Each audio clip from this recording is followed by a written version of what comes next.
Zume has a pet fish. He has noticed that the fish has been sad lately. So Zume thought it would be a good idea for his fish to have some relatives over for a visit. However, Zume does not know much about other fish, so he decided to call his scientist friend, Einstein, to learn more. Einstein was in his lab working on developing a brand new type of vegetarian food when Zume called.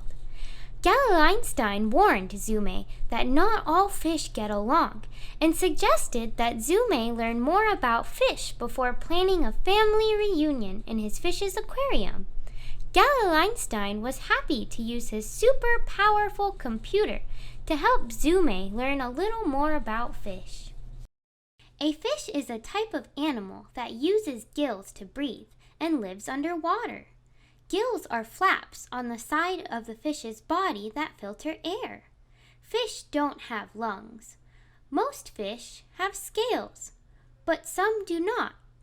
Fish also have fins to help them swim smoothly through the water.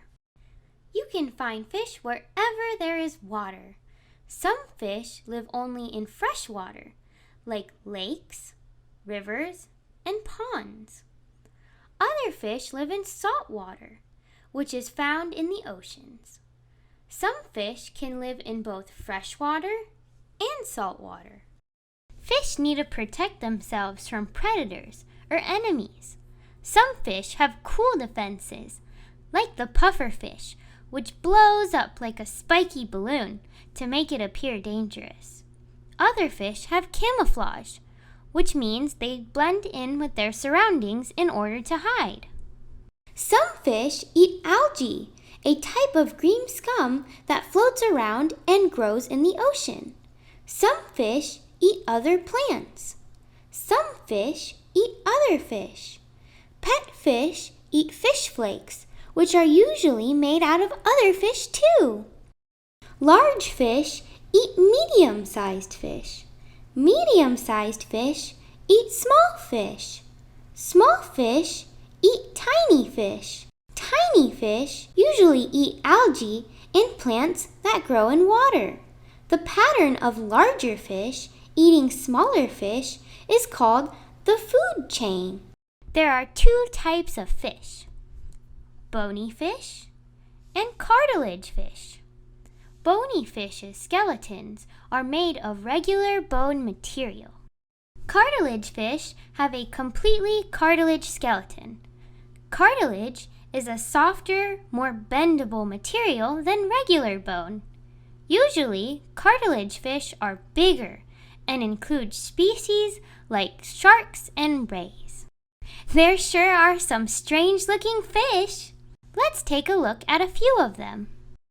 A deep-sea anglerfish has a natural light on the end of its antenna that helps it to glow in the darkest waters of the ocean. Light that is given off naturally by animals is called bioluminescence.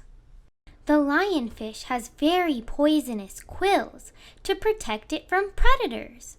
It's like the porcupine of the ocean. Hammerhead sharks have an unusually flat head with eyes at either end. A swordfish has a super long nose that helps it hunt in a very unusual way. They don't need a super long nose to smell, but they use their nose like a sword to stab their prey and catch lunch. Scientists that study fish are called ichthyologists. A marine biologist is also a type of scientist that studies fish. Now that Zume's fish learned all about the other fish from Einstein, he was able to find some distant relatives for a family reunion. However, Uncle Fred keeps acting fishy, arguing about an unfinished underwater family business from the past. I guess Zume's fish may have to think twice about another family reunion. Look for the experiment on our website at www.BRAINopolis.org. And remember, the more you play, the more you learn.